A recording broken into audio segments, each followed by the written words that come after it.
Hey, soccer fans, and welcome to another episode of the Sons of a Pitch, an American soccer podcast. And tonight we are focusing on the American part of that title. We wrapped up our MLS playoffs preview, so make sure you go back and find that video. But now we are focused on international soccer, the United States men's national team at 2 friendlies, and we're going to give you all of our thoughts on takes on those games. Mike, did you enjoy the red, white, and blue getting back out onto the pitch? Yes, I did. It was good to see USMNT back in action after a long layoff. Good to see him back. An interesting result against Wales, and then a great game today, which was a lot of fun doing our live stream reaction today. Good times for USMNT and the golden, shall I say, generation of U.S. soccer. I think a lot of people are saying that. This is our golden generation, at least maybe the next cycle, maybe the next World Cup cycle, but we're getting there. We're getting there. And, speaking of everything people have been saying, Mike, excellent work on the live stream. Great conversations that you have. There's always a turnout for a U.S. game. And we want to thank Amarli Mahama, Rube G, Josh Stover, and all the others who subscribe to our YouTube channel. We also want to thank Matt Haney, Mior, Abby, Six Bantwana, Cecilia Martinez, Through On Goal podcast, the First 11 podcast, for following us on Twitter, joining our conversation there. And big thanks to Samuel Carrasco Lopez, Stu Asher, Alex Saronis for some likes on Facebook, Nick Doe, Amir Ciara for the follows as well, Steve Edward Contreras, Abdisamid Aza, as well as everyone else who's joined on Facebook and throughout all our social media. Thank you all for joining our conversation, following us along, and helping us grow the show and all that we do here. We want to thank everyone for that. Mike, you got a subscriber challenge contest thing that you want to fill everybody in about. Yes, sir. So make sure you guys hit that subscribe button down below here on YouTube. If you're on Twitter or Facebook or on the podcast, find us on YouTube, Sons of a Pitch, an American Soccer Podcast. Get in on our subscriber challenge. When we reach 1,000 subscribers, one subscriber will be randomly drawn to win a $250 Visa gift card. It is that simple to win $250 cold, hard cash. So get in on that for sure. Now, Nick, we saw 2 games from this young MLS, USMNT side. I got MLS on the brain from that last episode. But, we've got a game against Wales, 0-0. Let's start out and talk about that one. This is a young group of guys, mostly based in Europe. So you've got all of your European players. You got Dest with that Barcelona swag that was on full display. A lot of other young players. The golden generation that some are calling it here for U.S. men's national team. A 0-0 draw against Wales. Couldn't quite get the finish in this one, but I was impressed. I thought they played well. I didn't expect much out of this 2-match setup here because, you haven't been playing in a long time. This group of guys has never played together. And in the first game, I thought they played very, very well, even though they didn't get that breakthrough. I'm with you. I mean, as a fan, you want to see them win. As an enthusiast, as someone who loves the game, you want to see goals. You want to see great defensive plays. But you know what? We got to be realistic here, Mike. It's a friendly. It's pandemic. It's an nearly all European-based team. You still didn't have Pulisic or Sargent, and there are probably a couple of other guys that didn't get pulled into this camp. But you know what? That's fine because we want these young guys to get the U.S. training experience. We want them to be able to gel as a squad. We want them to know what it's like to train at the highest level. And that's really what I was looking for here. And you saw that. You saw some of the chemistry being formed. And it was great because early on in this game against Wales, Conrad de la Fuente broke off one of his runs, and then another play made an outside run when the ball was played inside. And he looked back and he had a moment, and he could have really gotten frustrated. And I could have gotten really frustrated. Like, dude, why are you breaking off your run? Why aren't you communicating? Blah, blah. But he looked back and he had that moment with the rest of his team. And for the rest of the game then, they were on the same page. Like, they're working these things out. It's like, yeah, I remember running that drill with you.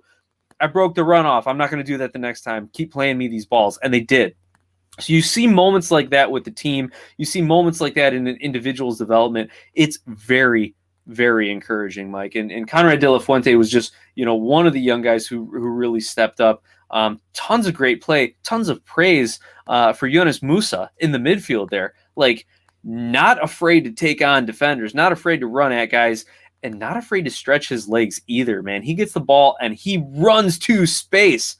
I love seeing that from him. So those are a couple things that stood out to me early on, Mike. Any general observations, things that stood out to you, and then we can kind of get into some more game-specific analysis. Yeah, what really stood out to me was Yunus Musa. I mean, he played great, even better in the Wales game than he did against in the Panama game. I mean, this guy, you look at Twitter right now and everything's blowing up saying, hey, get that guy's paperwork and get it to him now. I completely agree. He's not cap tied, even though he played in these friendlies because it's not a competitive match. Make it happen. The kid's got talent for sure. Really liked what I saw out of him as well. Really liked what I saw out of Gio Reyna. Again, kind of expected to see that coming. But just a lot of positives out of these two matches, a lot of positives out of these, especially that Wales game. I thought they you could see the difference in competition of Wales and Panama. A clear difference. And we'll talk more about the game specific stuff, but man, I'm loving what I'm seeing. But again, you just got to slow your roll. It's not quite this team is not the best team in the world by any means. It's going to take time. They're all young. They still have a lot of growing to do. And remember, like you mentioned, no Pulisic, no Josh Sargent. I'm not as high on Josh Sargent as many are, but no Pulisic. I mean, he's got to be, I would say, the best player in the U.S. men's national team, as long as he can stay healthy. That was one of the conversation pieces we had the most of during our live stream reaction was, what do you think of Pulisic? Is he the next Josie Altidore? What's his status? Is he going to be able to stay healthy? All that kind of stuff. So, Daniel Young jumps on and he says, hello, a gold World Cup medal is coming. We talked about it on our live. Daniel was like talking about the bronze medal in third place in his matches. And I'm like, hell no, let's go for gold. Let's go win the World Cup in 2026. But, I'll kind of bring that back a little bit. Right now, we got to settle the expectations. They're still growing. They're still very young. They're just learning to play together. But it is a possibility, and a strong possibility, that this team could be a World Cup contender, especially on home soil in 2026. I think the 2022 World Cup is going to be a huge teller for this team. If they go crashing out in the group stage, it's not going to be good. Because they're going to qualify. Let's be serious. The amount of talent they have on this team, they're going to qualify. Costa Rica can't play with them. Honduras can't play with them. Canada can't play with them. They're going to be okay. They're going to get there. Now, if they come crashing out in the group stage in 2022, maybe you put it on the youth. I don't know, but this 2026 is the ceiling for this team, because right now with all these guys that are 17, 18, 19, 20, 21 years old, they're going to be in the prime of their careers in 6 years when we have the World Cup on home soil, and that's going to be absolutely huge. Yeah, I don't expect them to crash out of the group stage. At least I hope they don't, because a lot of these young guys have played in Youth World Cups and have done very well in Youth World Cups. So hopefully the pressure doesn't get to them in that sense. So, but you're right, because if they crash out of the World Cup, if they have a terrible qualifying, crash out of the group stage, then U.S. Soccer as a federation is like, shit, maybe Greg Berhalter wasn't the right guy, and it upends everything, and it totally makes the 2026 squad have more setbacks. But we're not there. You're totally right, Mike. We're not there yet. Let's talk about these friendlies. Let's get our hopes up again. Let's stay happy. We had some great games. We had some good action. We had a lot of energy, Mike, and we used to talk about the U.S. teams lacking energy. You know, like you have a Michael Bradley going, whatever, I'll just hang back and play central defensive midfield and just lob some balls over the top. Like, no, like you had all your guys running forward, streaming into the channels if you're the wingback defenders. You had all your, like Musa taking the ball from our own defensive 18-yard line and sprinting and dribbling at guys to get to the other 18, box-to-box type of play. It was fantastic, high energy. So even though I wish they would have beaten the Welsh team, gotten that win, tons of energy. That's how you want to see them play. Guys going out and just loving being there. Well, and that's with them being young too, right? I mean, they're 18, 19, 20 years old. You expect that type of energy out of these guys, especially for the European-based players, because there is a stigma. Let's be serious. There still is a stigma between you're at home in MLS or you're in Europe playing, whether it's in Portugal, Russia, England, Italy, wherever it may be. There is that stigma still with MLS. So these guys are young, they're energetic, they've got that energy, and it was good to see because we haven't seen that out of the U.S. men's national team in a long time. So now one thing I want to touch on before we get into the game-specific stuff, though, Nick, is I saw a little bit of chat on Twitter today. You kind of held down the Twitter account while I was going live on YouTube, and we were talking about playing Serginho Dest and Reggie Cannon together and moving Dest over to the left. Well, now T-Mac, he says playing Serginho on the left is criminal. We have to have some other left back to play there. Dest belongs on the right. Now, I completely agree with T-Mac on this one. We've been on the same page a lot, T-Mac, lately, and I completely agree with this. You look at Dest when he was on the right against Wales, much more creativity, much more push forward in the attack than he was today. He was kind of invincible today. He did have a few chances, a few little dances on the ball, but that swag, that Barcelona swag was much higher against Wales when he was on the right. Now, we got a guy. His name's Anthony Robinson. Okay, he was looking at – it was a chance he was going to be moving to AC Milan, who leads Serie A right now in Italy. This kid's good. He's playing for Fulham, I believe, right now. Damn good. No, Reggie Cannon, he had a great game today against Panama, but is Reggie Cannon the answer? No. The answer is Dest on the right and to have Anthony Robinson on the left. There is no question about that in my mind. Nick, tell me I'm wrong. Well, I've been high on Anthony Robinson because being the Everton fan of the Premier League, we got to see Anthony Robinson come up in their youth system and then play for a few seasons, at least never making a senior appearance with Everton, but out on loan, building a name for himself in the Premier League and the Championship a little bit. So I've always been high on Anthony Robinson, partly out of my loyalty to Everton. But you know what, Mike? To me, it comes down to who are your two best guys? Put them out there, right? So people don't like that take because they believe Dest and Cannon are their two best guys, which would have Dest playing out of position. But if you believe Dest and Robinson are your two best guys, then you're good. Roll them out. No issues there, right? Put Dest on the right and Robinson on the left, and they're both fine. But I don't think the analysis needs to be, okay, well, Robinson is a better left back than Cannon, but Cannon is a better right back than you don't need to get into that. Who are your two best outside backs? Put them in the game. We'll figure it out, Mike. It's the way the game is played. You're playing all over the field anyway, and if you're not good enough to lob crosses in with either of your feet at that level, then you shouldn't be at that level. So that's what I'm finding. I'm more worried about the center backs, to be perfectly honest. Oh, yeah. Watching Tim Ream try to play center back today was just a game today. He actually played decent today against Panama, but he can't hold up against a decent team, that's for sure. I just don't like the difference that I saw between Dest on the left and on the right was staggering. And honestly, Dest on the right or on the left, is he's not as good. You're not going to have that. you don't have your two best players out there when that's the case. Reggie Cannon didn't quite pull it off for me. I don't know about, how he's going to progress at Boa Vista, but for me, you got to keep these guys in possession. And T-Mac, spot on, man. Only the United States could play the starting right back at Barcelona out of position, laughing my ass off. Totally agreed. Yeah. I mean, this was, this guy's starting at Barcelona. Now, Barcelona is totally different now than it was even 2 years ago. Barcelona's kind of gone into that like youth push. They've regressed from the huge world spender that they were, even though they still have Messi. They're not. He's coming to New York, Mike. Did you hear that one? What's that? Messi's coming to New York in a few years. Did you hear that one? That was the talk when he said he wanted to leave Barcelona. No. Man City's going to buy him and then send him to New York after a couple of years of selling jerseys in England. Right. Yeah. No. But anyway, we don't talk terrible rumors here.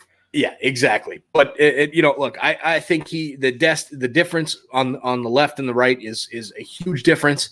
And when you have a guy that I think Anthony Robinson is better than Reggie Cannon, play them in position and play these guys to have the best players on the field. That's my take on it. But we got to talk about these games in specific. Wales 0-0 just could not find the breakthrough. This was the biggest issue for the U.S. was no striker up top. I mean, they didn't bring Giacchini in until later in the game. He had a breakout today, although never put him at the spot ever again after that penalty today. But, no Josh Sargent, no Josie Altidore if he somewhat fits into the picture ever again, which I don't think he will. I don't want him to. People still want Altidore to be our starting striker in the World Cup 2022. I don't. The guy can't even start for Toronto right now. I mean, Ao Akinola is starting over him because he's always hurt or he's sitting out or whatever. But 0-0 against Wales, good performance overall. What I want to talk more about is the game from today with Panama. Sure. More of an even playing field, right? This is CONCACAF. We're talking about World Cup qualifying coming up. That's what is in the exact future right now. This team did not qualify for the World Cup in 2016 or 2018. We got to get back to the World Cup. So right now, the only thing we should be worrying about is CONCACAF. As far as a few years ago, we were like, hey, we need to be on the same page as those European contenders that are fighting to be a World Cup champion. And that was a little bit too much for the U.S. men's national team. Right now, we got to focus on CONCACAF. And today, T-Mac says, he loves the outdoor takes. Right now, focus on CONCACAF. And today was a good showing against a CONCACAF team on foreign soil. Right.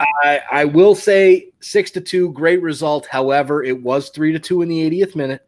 We have to remember that. This was not a blowout like the scoreline suggests. It was for about 45. Well, it was from about minute 10 to about minute 60.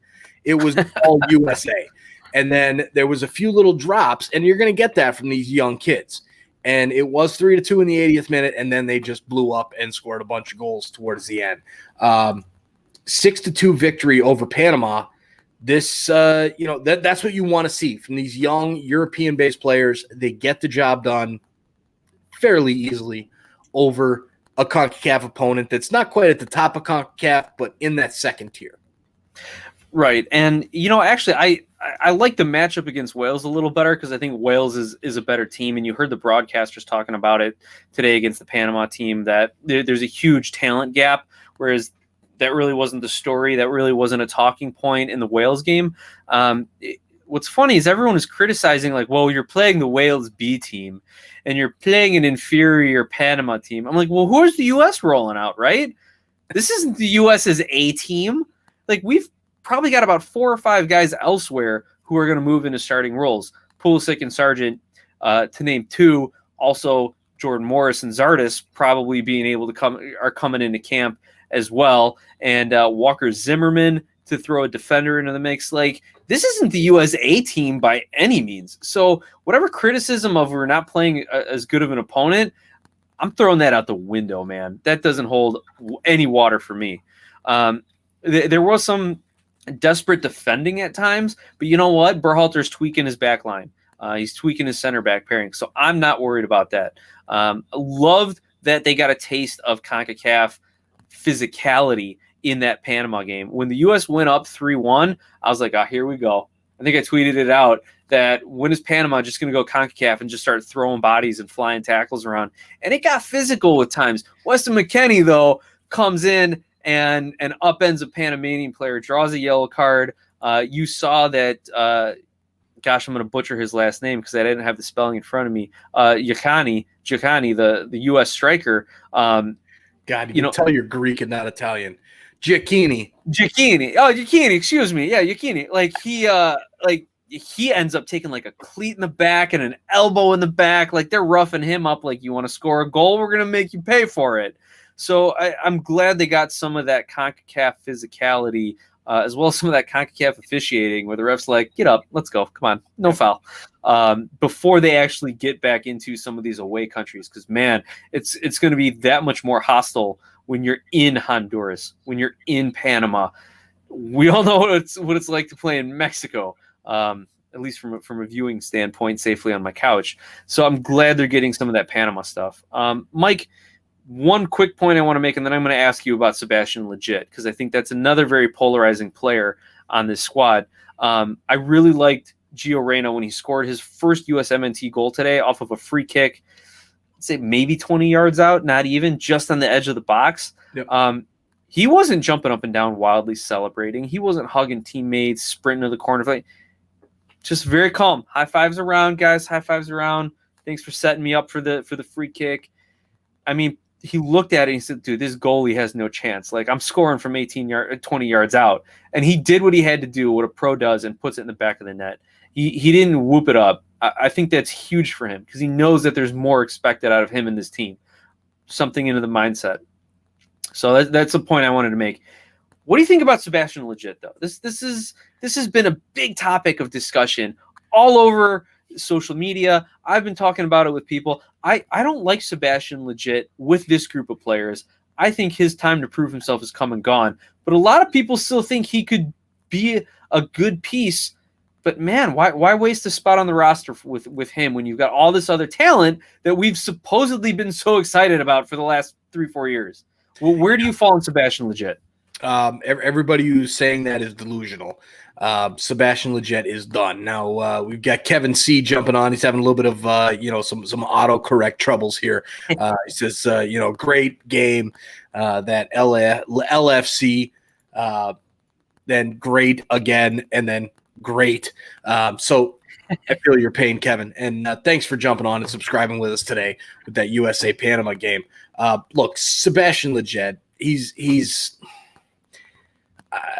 I don't know what they see in this kid. I mean, he's played better for the USMNT than he has for the Galaxy, but no, he does not fit into this group of players. If the United States did not qualify for 2018, like they didn't, and then the U.S. is like fighting with Panama and Canada, Jamaica to try and maybe get qualified. Maybe you bring a guy like that in, but the amount of talent that the U.S. has all across the world that they're even still trying to get. Like, remember, guys, this is Yunus Musa's this was his debut with the United States men's national team. You look at a lot of other guys that made debuts. Richie Ledesma made his debut today. Conrad De La Fuente, who's playing in Barcelona, his debut. Look, Sebastian Lletget has no business on the field with these guys, and it's very clear that that's the case when you watch these games. Now, I did one of my, I think it's a curse with me personally. When we're doing a live stream reaction, I'm really good at predicting the outcomes of those games for some reason. But when I start talking smack about a player, it's like the broadcaster's jinx just comes up and slaps me in the face within like 30 seconds of whatever I say. I'm talking all this smack about Sebastian Lletget coming on the field and he just doesn't belong and all this, and then boom, he scores a goal.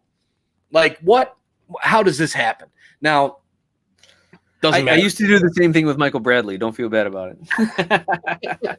It doesn't matter that he scored. He doesn't belong on the field with these guys. Not the same level of talent. So Sebastian Lletget, forget about it. Move on.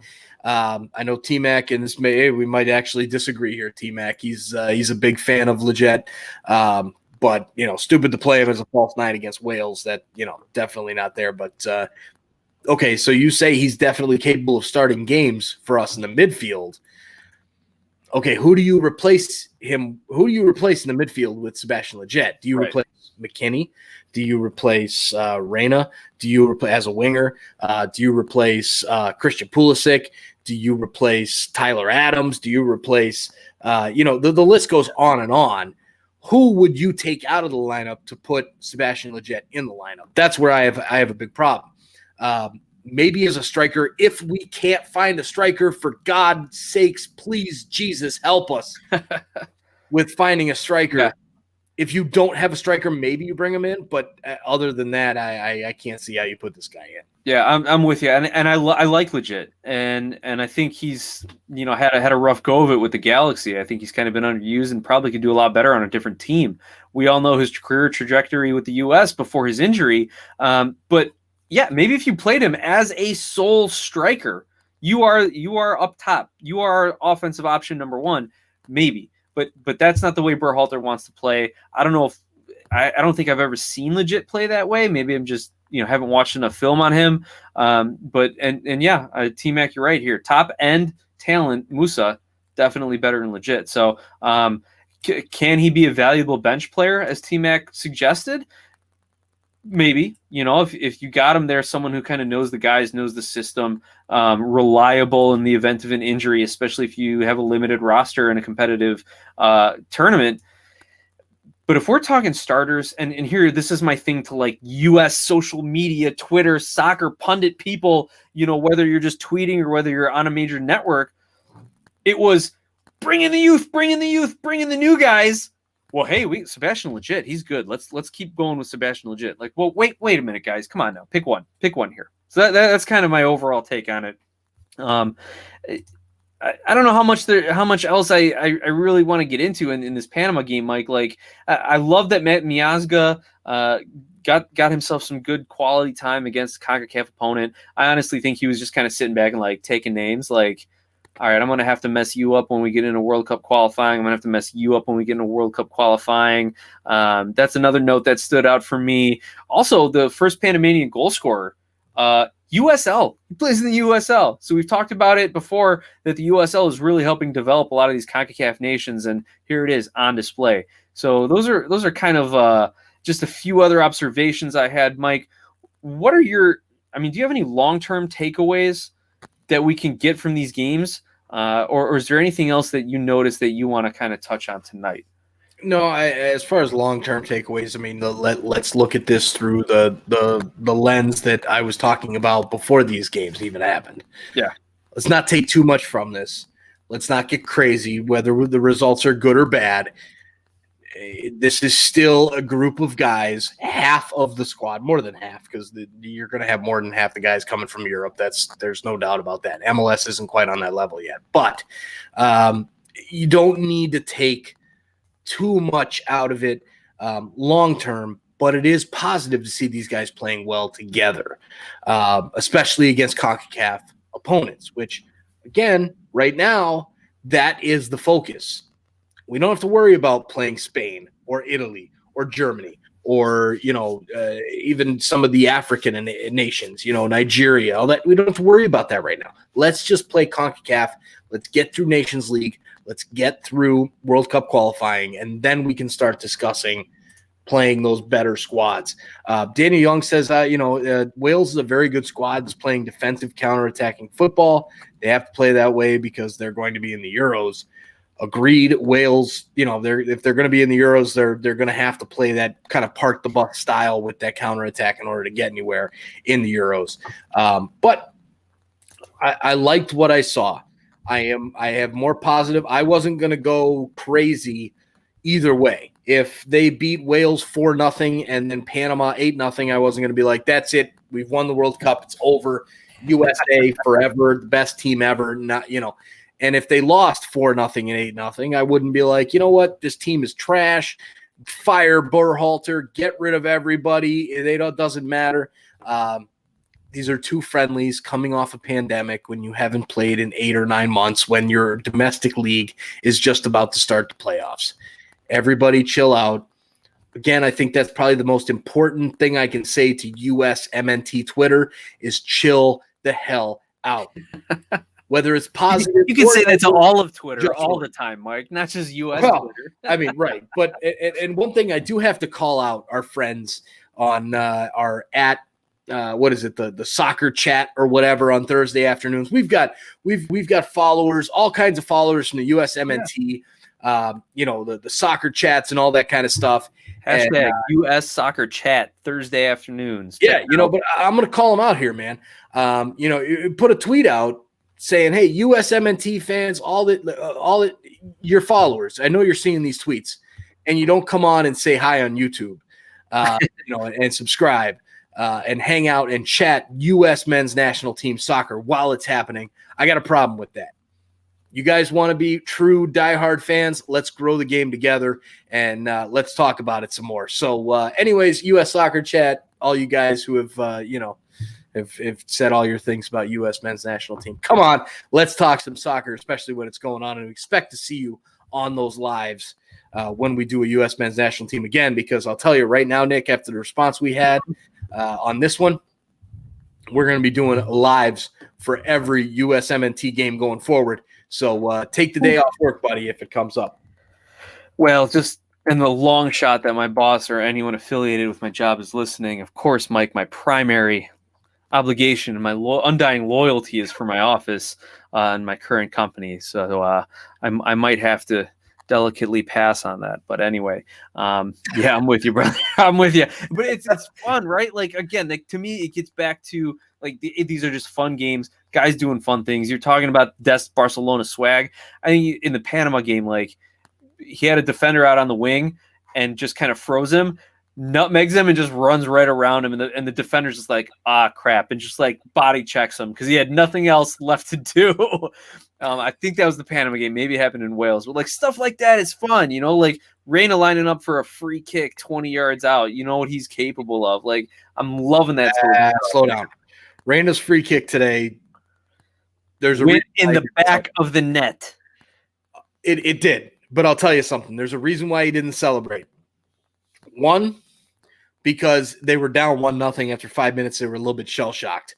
Two, God bless that goalkeeper, Mascara, for Panama. He did a horrible job setting up that wall. There is probably 4 or 5 guys in the world that can put a free kick from 18.5 yards out, up and down over a wall. Sebastian Giovinco, Lionel Messi, Cristiano Ronaldo, a couple other guys maybe. Yeah. Not Gio Reyna, okay? Why he set that wall up so far off is beyond me. And I think Gio Reyna, as soon as they lined up, he's like, oh, God, this is going to be so easy that there's no reason he even had to celebrate. So, and there's brother BKL comes in and says, hey, I chill, but if I don't, I throw the chair. LOL. Good stuff. So, Nick, I'm set, man. I like what I saw out of the U.S. men's national team. Let's see what happens if this December camp rolls up, and we'll see what we got heading into World Cup qualifying and Nations League. Lots of fun on the spectrum here for USMNT. Hit us with your final thoughts, and let's wrap this up. Mike, final thoughts. I just saw something earlier today, too, that said Berhalter's trying to get another friendly in for 2020. And so my final thought would be, yes, make it happen. Bring this squad back, get them another game, get them some more minutes together, keep building the chemistry, the cohesiveness, as well as just the fun, congeniality of it all. I think if we're going to focus on getting some of these dual national guys to come to the U.S., like a Musa, like how we got Serginho Dest, they need to be able to like connect with this group of guys. And that's part of the reason why I think Legit's done, because I don't think he's connecting with these guys and just kind of fitting in personality-wise as well as style of play. But like Pulisic, McKennie, Adams, Dest, like these guys like will go hang out outside of of their role as teammates. And I think that's huge in building a culture of a program and getting guys to buy into everything. That might be Berhalter's best coaching tactic, right? Not how he lines up his players or how he has them play, but that he gets them to play together and have fun doing it. Because man, it's fun watching these guys play. Those are my final thoughts on it, Mike. Not to reenact a little bit of Jerry Springer there on my final thoughts and get all serious with you, but that's just what I'm thinking, brother. Bring us home. All right, man. Well, everybody, thanks for jumping on with us. We've got, looks like Daniel Young here. So he's got a comment saying that Keaton Parks is being scouted by a German team, NYCFC. Keaton Parks, who's his national affiliation? I don't know if he's a U.S. guy or not, but I don't know if he's going to fit into the U.S. plans. Yeah, But he's American. I don't think he's got any dual national thing going on. He's from Texas. Yeah. So, look, either way, thanks everybody for jumping on with us. Daniel, T-Mac, brother BKL Contreras, Kevin C., as well as everybody we had on our MLS preview, Cup playoffs preview earlier, Rocky, and everybody else. Thanks for joining. Make sure if you're watching this, you're still hanging with us, you're a USMNT fan, hit that subscribe button down below. Help us grow our business. Really helps us a lot. And you get a chance at a $250 gift card. So with that, I'm going to say goodnight. Nick, it's been fun. Hope you enjoy your new vehicle. And thanks for keeping me up till 11:14 after I was up till 4 a.m. yesterday morning. And we'll talk to you all very soon. Make sure you join us for our live stream reaction, which is our next video up for Nashville SC hosting Inter Miami on Friday night. It's going to be lots of fun. Make sure you get in on that and come talk some soccer with us. Have a great night, everybody, and go USMNT and go whoever your favorite MLS soccer team is in the playoffs. Good night, everybody.